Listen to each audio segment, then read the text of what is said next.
Oke teman-teman, jadi di video kali ini aku akan membahas tentang sebuah pemikiran tentang ide dan harapan. Jadi beberapa waktu lalu kita menyadari bahwa berita-berita dan juga media-media di sosial media itu memiliki konotasi yang negatif, menampilkan hal-hal yang memiliki konotasi yang negatif. Entah karena memang beritanya yang negatif atau memang karena framing dan image dari berita tersebut atau memang karena tanggapan dan juga reaksi dari masyarakat mengenai hal tersebut negatif.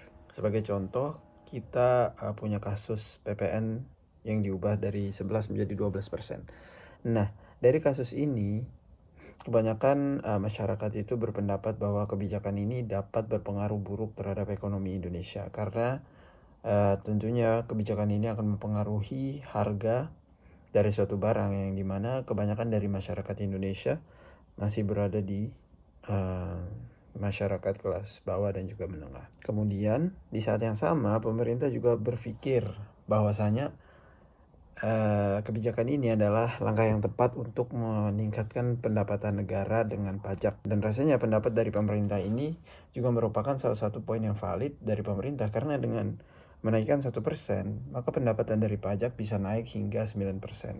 Nah, di media sosial kita biasa melihat ada tagar dengan tulisan memajaki rakyatnya. Nah, kata ini paling sering digunakan di media sosial.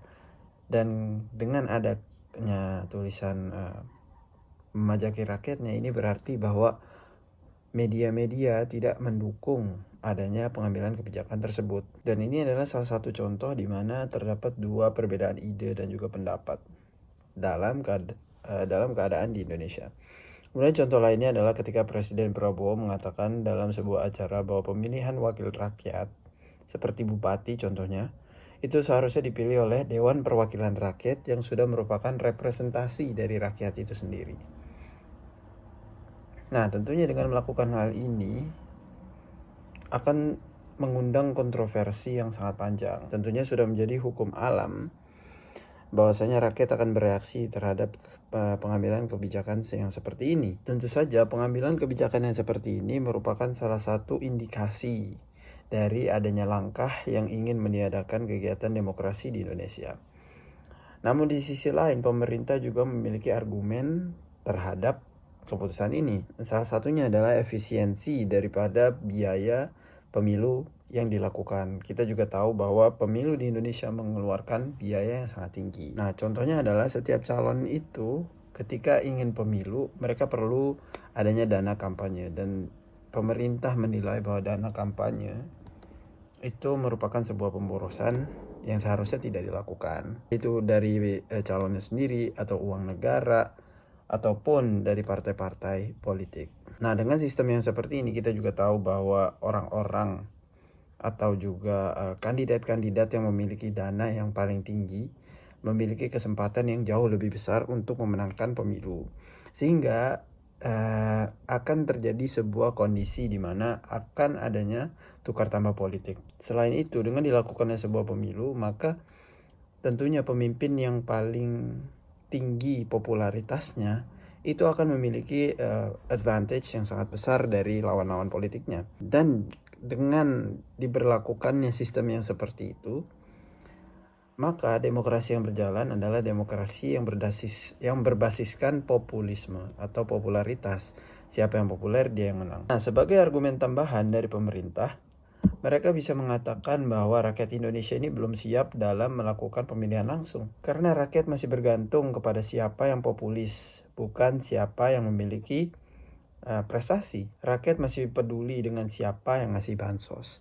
Namun, di sisi lain, rakyat juga bisa mengatakan bahwa uh, ini adalah pembunuhan demokrasi. Selain daripada itu, mereka juga bisa mengatakan bahwa wakil rakyat yang sudah terpilih pun masih memiliki banyak masalah. Lalu untuk apa dan juga untuk dasar apa mereka menyerahkan hak suaranya kepada wakil rakyat yang tidak mereka percaya. Nah, selain hal-hal yang kontroversial, rasanya pemberitaan dalam negeri terutama di media sosial itu menampilkan hal-hal yang mengindikasikan kemunduran Indonesia. Contohnya adalah dengan kita bisa melihat banyak riset yang menunjukkan bahwa literasi di Indonesia sangat rendah, kemudian indeks demokrasi yang turun dan lain sebagainya. Nah, dari sini kita bisa dari sini akan muncul pertanyaan, siapa yang harus kita salahkan? Apakah pemerintah, rakyat, atau diri kita sendiri? Ketika kita sudah punya jawaban itu sendiri, ternyata jawaban itu pun tidak penting, karena kita nggak bisa berbuat apa-apa dengan keadaan ini. Akan tetapi ada satu pertanyaan yang harus kita cermati dalam-dalam, yaitu adalah why and how this can happen. Nah, secara singkatnya kita bisa berargumentasi dengan selengkap-lengkapnya untuk menyalahkan either pemerintah atau rakyat. Tetapi dengan kita berargumen seperti itu, kita nggak menyelesaikan apa-apa. Nggak ada solusi dari sana. Hasil dari mencermati pertanyaan yang tadi, kita akan mendapati orang-orang yang beroposisi dengan pemerintah dan juga orang-orang yang pro dengan pemerintah. Nah, orang-orang yang menyalahkan pemerintah akan mengatakan bahwa pemerintah tidak bekerja secara efisien.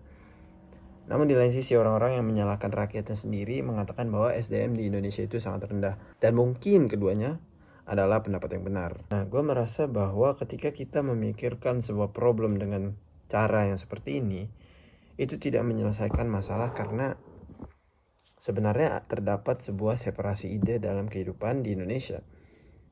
Tidak ada keterbukaan antara suatu kelompok yang menganut suatu ide dengan ide dari kelompok lain. Akibatnya nggak ada sintesis ide atau sintesis gagasan yang bisa mempersatukan keduanya. Nah, sebagai contoh, separasi ide ini dapat dilihat dengan orang yang berbicara akan suatu gagasan atau sebuah ide, itu biasanya bergaul dengan sesamanya. Sulit sekali ide ditransfer dari suatu kalangan ke kalangan yang lain. Sebagai contoh, orang-orang yang berpikir hanya akan bertukar gagasan dan juga bertukar pemikirannya. Contohnya adalah di kampus.